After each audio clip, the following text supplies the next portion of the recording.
follows me overseas, across the pond by the Dover Peaks. I've smuggled myself into new nationality. What's up, everybody? Halfway around the world.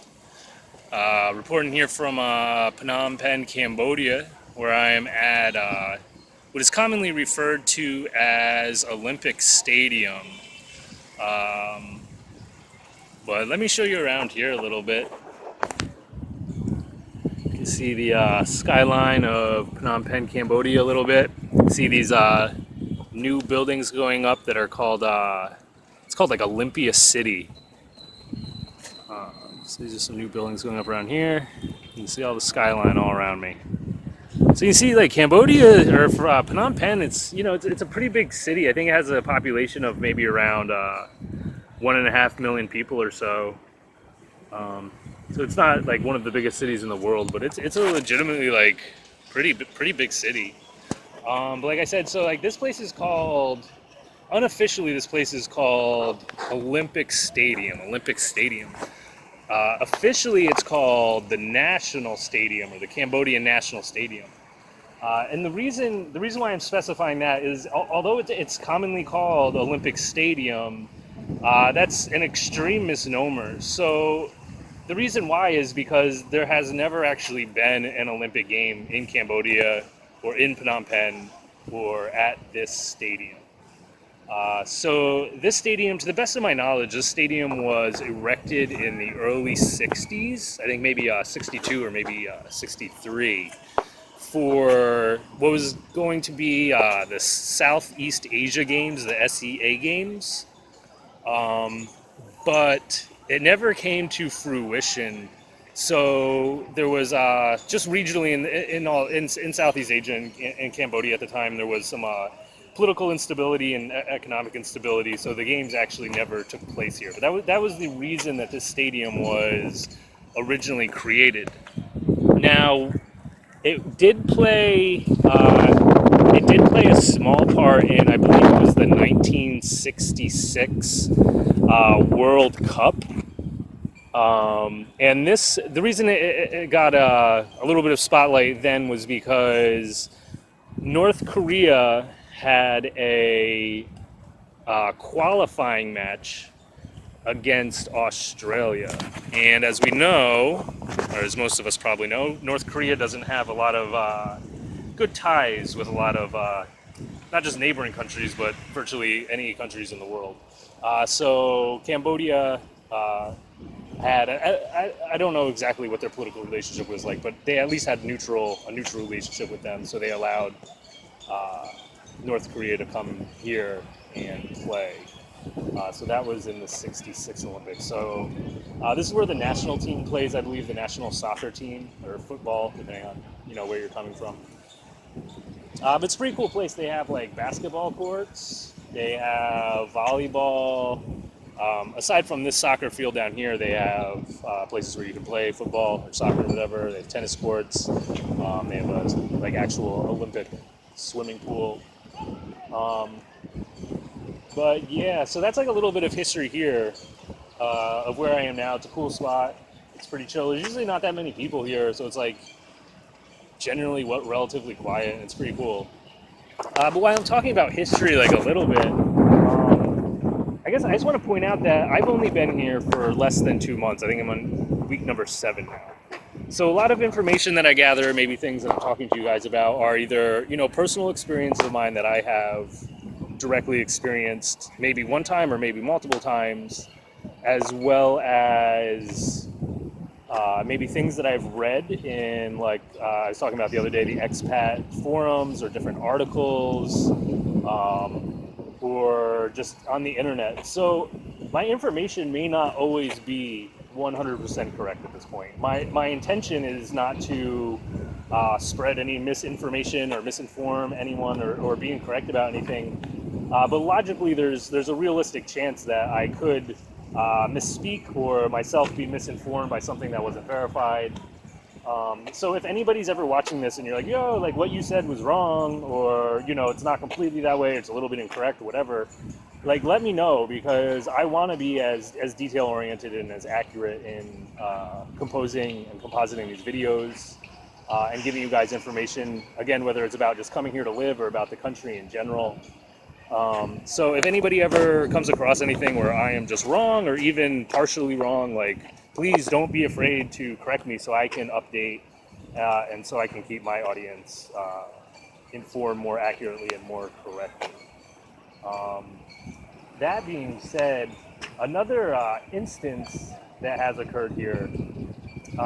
So I talk a little bit about the instability of the past and the history of this country. Maybe I'll talk about that a little bit. The reason I haven't really spoken about it that much is specifically because I have some general knowledge on it. I've spoken to local Khmer people. I've looked into it a little on the internet, whatever. But when I present the information on that, I want it to be absolutely as accurate and as fairly portraying the events that occurred here during those times. But I bring it up now because that was another part of history of this stadium that occurred here. So just a super quick information session, I guess, of what happened in the 70s. There was a lot of political unrest here, and there was a group called the Khmer Rouge, which is just like rogue Cambodians, rogue Khmer. And essentially there was a coup which led to a civil war, which also had intervention from Vietnam and the communists. So basically there was just a mass slaughtering of Khmer people, of actual Cambodians. I mean, it was a genocide in the most literal way that you could imagine. So there was somewhere between, the numbers are difficult to assess accurately because it's hard to gain information on people that are reporting about what happened, especially if they are the ones that are being in control of it. But anywhere from 1.5 to 3 million people were executed, killed, jailed here. And it essentially was anybody, if you educated people, like if you were highly educated, but it goes all the way down to just being able to read and to write was a death sentence. So I bring that up because here in the stadium, this is something I read on Wikipedia, so to cite my source if I'm incorrect.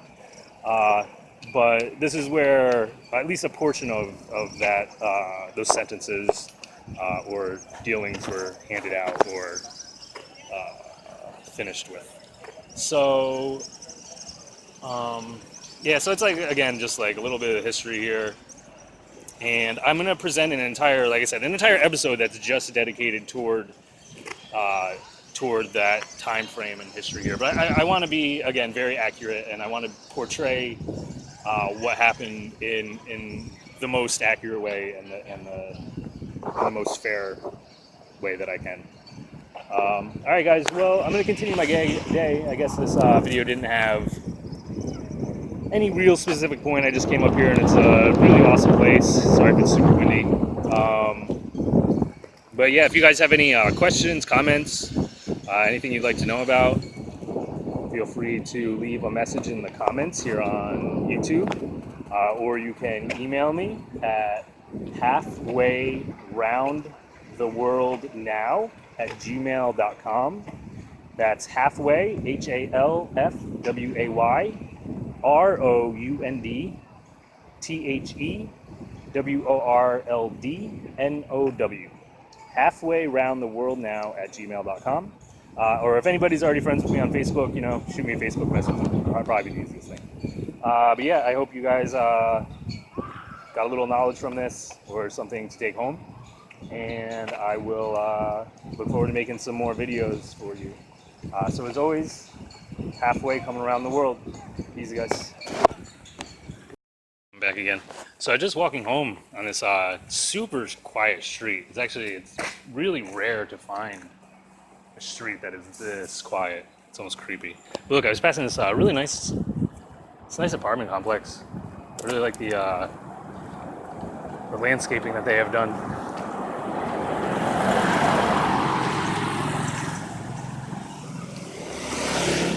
That's nice, right?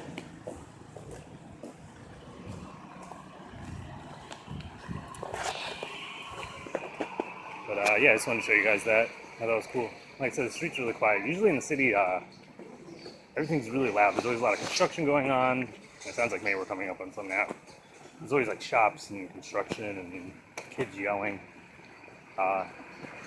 Just kind of relieving to find a very quiet street like this one. But yeah, so it's just like a little extra bonus for you. All right, guys, enjoy your day. Halfway, coming around the world. Peace.